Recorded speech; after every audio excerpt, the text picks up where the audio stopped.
The KDP Select Global Fund has hit a record high. The top 10 publishing trends of 2023, as mentioned by Written Word Media, has just rolled out.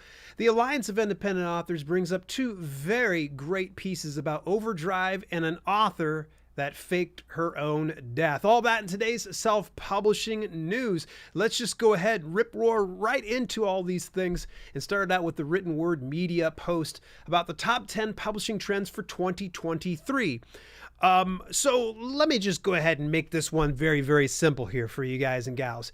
Artificial intelligence is off the hook right now. Is absolutely crazy. And it's crazy good and crazy bad in so many ways. In fact, good friend of mine, Dave Chesson, brings it up that it's probably going to be a good thing for the business. And yes, there's going to be some people abusing the system, but ultimately it's coming. All right. And we've got to embrace it in some capacity or another. Just trying to ignore it and say, oh, it's going to go away. So with all that being said, it was really neat to kind of see Written Word Media break this down. So I'm just going to go ahead through some of these bullet points. By the way, links for this article are down below. This is not a sponsored post here for Written Word Media, although I have used some of their services with some great success. Artificial intelligence gains a foothold in writing. They talk about the fact that you can pretty much go in and, well, write an entire book using AI. Now, it's a little bit suspect. I would recommend if you are a writer looking to leverage AI, I wouldn't just use the raw stuff that's being pumped out, but maybe use it as some type of a way to grease the creative wheels. Moving further forward, AI art gains steam. That's easy for me to say, right? And this is the part where, again, Dave Chesson had mentioned authors can take advantage of AI art by using it to produce concept art of their work, creating advertising images, generate logo ideas, and even produce art for use in book covers, comic books, and children's books. While I don't believe AI art is quite at the level where it can produce book cover level artwork, I have no doubt that the level quality will get there eventually, given the rate of advancement we've seen in 2022 alone. Next trend, audiobook creation becomes easy. Again, AI. Oh my goodness. And it's getting better. It's getting better and better. There's actually a service I shared this past week from let's see here. It was Brandon Sanderson that was using a service called Speechify. And Speechify essentially is AI audiobook narration. And it sounds pretty good. And I kind of get it about it. I think it would be kind of fun to actually have my fiction audiobook done and narrated by Snoop Dogg. Ain't gonna lie, big fan of Snoop Dogg. Would think it'd be awesome to just hear him saying it. And so, of course, it's going to be tested out at some point or another, and I'll let you guys and gals know how it goes. AI drives debate in the publishing industry. There's going to be a lot of pushback when it comes to AI because there's a lot of people that are crossing their arms going, I don't want this. No, no, no. I'm sorry. Folks, yes, there's going to probably come a time where there's going to be some regulations put into place. But right now, it's the wild, wild west. Take advantage of it while you can and have some fun with it. All right, authors expand into new channels. And I'm going to save the other 5 points for you to check out on your own. But this is saying that, look, there are other ways for you as an author to monetize your brand, including things like serial fiction to NFTs to Substack. Yeah, by the way, hit me up on Substack because I do have that. There are other points as well. I'm just going to briefly just graze on past them and you can go ahead and read this whole piece again later on. Advertising automation is embraced. More indies embrace direct sales. I highly recommend it. Indies make the most of economic changes. Indie focus on global audiences, and Book Talk matures. How many of you guys and gals are involved on TikTok with Book Talk? Because it is really starting to take off. All right, next item up in the news is actually two pieces here, 2 for 1. Overdrive figures for 2022 demonstrate digital popularity. Oh my goodness. Now, if you're not familiar with Overdrive, they're a library distribution system. And the way to get to them is through places like, say, Drafted Digital. This is not me plugging them or anything else like that. I utilize them to get Overdrive distribution. And the beauty of it is, I myself, as a reader, have their app called Libby, and it is fantastic. All you need is a library card to your local library. You just file it with Libby, and then you go ahead and start checking out books. So to getting Overdrive, getting yourself distributed through there, it is a great way to diversify and to really go wide out there, because there's going to be some people who can't afford your book for, say, $4.99, or the print book for $14.99 or $24.99 or whatnot. Libraries are the best way to go. So that way you could still be able to monetize yourself and get out to as many places as possible. But in 2022, those figures were an even more impressive download of 550 million titles. Oh, what? That is absolutely crazy. 555 million. Now, Mark Williams tallies their own figures at an even larger 587 million. And the difference is there's 32 million magazines, and they don't really, Ally's like, that's not really books. And that makes sense. Alrighty. Next item up in the news. The indie author who was dead and then wasn't. Oh man, there was some fan outrage at Susan Meacham, the romance novelist accused of faking her death. Now, this was in September of 2020. And according to this post, and many posts out there right now, if you haven't heard about this just yet, the daughter came out in September 2020 saying that this indie romance author, Susan Meacham, had died by suicide. And this is nothing to make light of or to joke about, much less to try to capitalize on. Now, apparently, according to this post, Susan pretty much was just like, gone. All right, that was it. You didn't hear anything from her, nothing like that. And all of a sudden she kind of comes up and is like, hey, surprise, I'm not dead. And I'm also going to write about it in my upcoming book. Not making this up here, folks. This is what it says here. She was going to capitalize on this whole death scenario and then try to write about it. Susan, what you thinking? Bad move. You really need to get someone to bounce your ideas off of, but that is really just, I wouldn't be surprised if a lot of her readers are going to feel jaded by the fact that she essentially lied to them outright. By the way, big shout out to Tom McAuliffe for sharing this piece with me as well. He'd send it to me via email. Appreciate you, Tom. Let's go a little bit further forward here to the fine folks over at Ingram Spark. Now, this past year, they more recently rolled out some new promotional offers that you can be able to do for your book. And also, if you haven't taken a look at it, they have a new user interface for reports.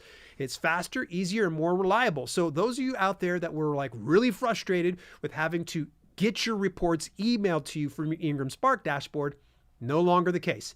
Yes, they are aware that it still needs some work, but they're still going to keep on working on it. I'm going to try to reach out to the gang over Ingram Spark and see if I can get a direct response from them on what they're planning to do. But I was getting ready to say Robin Cutler, but Robin's no longer the director of Ingram Spark. Paige Allen actually had said what's coming into 2023. In July, Ingram Spark will celebrate their 10th year anniversary. Congrats. I did not realize. I thought Ingram Spark was a little older than Drafted Digital, but apparently they haven't been around as long as Drafted Digital. In 2023, we're excited to recognize independence and expand what Ingram Spark can offer by recommitting our promise to keep indies first and deliver essential solutions that enhance independent publishing. She further goes on to say other things we can look forward to is improved account and catalog security, better print rate and fees. Please and thank you, by the way. Direct selling options, that is great. I love hearing that. In fact, direct selling options to date, we've only seen places like Lulu and I believe Blurb that will allow for direct sales. I would love to see Ingram Spark because I like their quality of print material. It's nothing against Lulu or Blurb. I've always preferred Ingram Spark over those two companies. That's just my preference. All right, folks. So don't take my word as the gospel here. They're looking at marketing solutions through Ingram ID and professional and publishing and distribution services. So yeah, folks, if you hadn't had the opportunity to go over, check out Ingram Spark. It's a great way to kind of get things going. Now, the topic of today, of course, is going to be Kindle Direct Publishing and the KDP Select Global Fund. Wow. I think, and I'm going to have to go back here, and unfortunately, I'm just going to have to rely on my memory on this one. The KDP Select Global Fund hit an all-time high. Back, I would say in 2021, December 2021, it was just breaking 30 million to 40 million. I think it just broke 30 million, if I can recall. You'll have to go to previous self-publishing news segments, but all that to say this, that $45.3 million on the KDP Select Global Fund. This is huge, huge. And I think they even said $1.5 million of that has been paid out through the All-Stars program. So if you're doing especially well, you're going to get rewarded particularly well.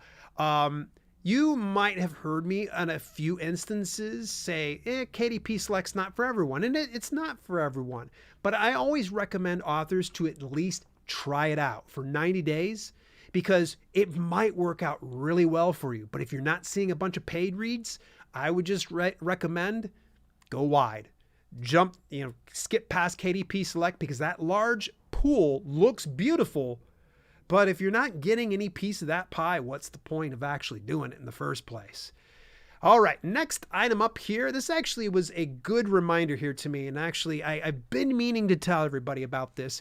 That is attribution through your Amazon advertising dashboard. I want to thank Alessandra from Ingram Spark for that reminder that you can now put attribution links for your advertising. So for instance, if you're directing traffic through a specific area, like it could be a newsletter post, it could be a social media post, it could be Facebook ads, you can now start to track this. This was my biggest gripe, or one of my biggest gripes when it came to Amazon advertising, was the fact that, well, you didn't know where it was coming from. You didn't know what was going on, and there was no way to track things. Now it's much more trackable. I have yet to actually break into attribution myself, but she does explain it a little bit here. And you just go into your advertising dashboard. By the way, you could go through your kdp.amazon.com. You click in the marketing tab, go to the ads console there. I always just bookmark mine and I can just jump right into the ads dashboard. Click the small bar graph icon on the left side and then click on attribution links. They have a ton of resources and videos covering attribution and how you can use this. Why is this important to track where they're coming from? Because you want to know what sources are actually bringing you the most sales. I mean, if you're finding that Facebook ads, you're crushing it on there. The problem was originally you're sending that traffic over there, but it's like a vast black hole and you just had to assume, okay, my sales are up, so these Facebook ads have to be working. What if something algorithmically was working in your favor? You wouldn't know. You wouldn't know. Now we have attribution. By the way, folks, inkerscon.com. I was actually one of the speakers this past June in Dallas, Texas. They had a mini InkersCon more recently. I'm just going to quickly plug them. That's inkerscon.com. I don't have an affiliate link. Go check them out. It's fantastic. Alessandra is just an absolute gem and a sweetheart. Going a little further forward here, find folks over at Fictionary.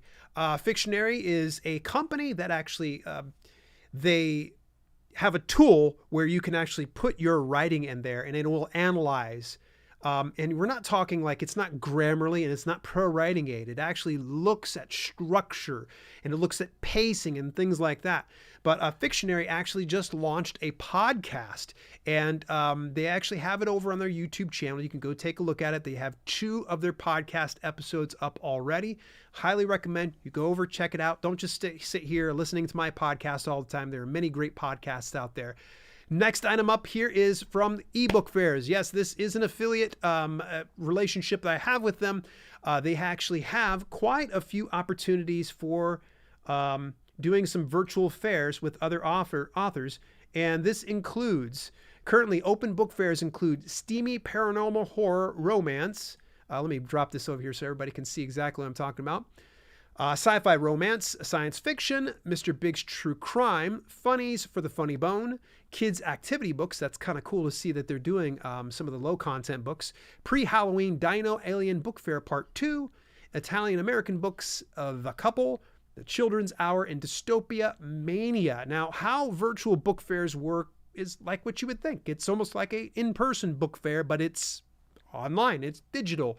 And the nice thing is with ebook fairs, I think they cost like $5 per month and you would just collaborate with other authors. So it's like doing a giant group promo.